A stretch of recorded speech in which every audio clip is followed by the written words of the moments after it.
జై శ్రీమన్నారాయణ. ఈరోజు 6వ పాశురము, దాని యొక్క భావము తెలుసుకుందాము.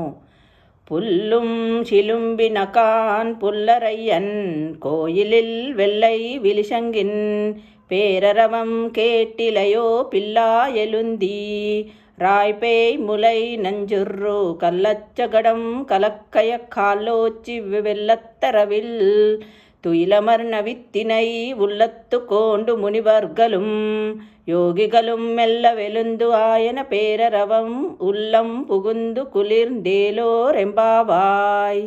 దీని యొక్క భావము, అందరికంటే ముందుగానే మేల్కొన్నవారు ఇంకను నిద్రిస్తున్న ఒక గోపికను లేవకుండటాన్ని గమనించి, తెల్లవారిందమ్మా ఇక లేచిరావే అని లేపుచున్నారు.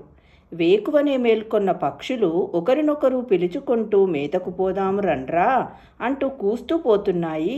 అరే పక్షిరాజు గరత్మంతునికి రాజైన ఆ శ్రీమన్నారాయణుని కోవెలలో మ్రోగిన వినలేదా? ఓసి పిచ్చిపిల్ల, శంఖధ్వనిని నీవు వినలేచి రావమ్మా.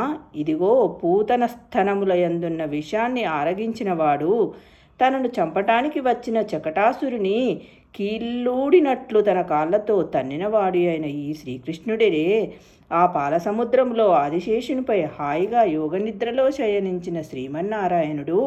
ఆ శ్రీమన్నారాయణుడే యోగులు ఋషులు తమ హృదయాలలో నిలుపుకొన్నారు.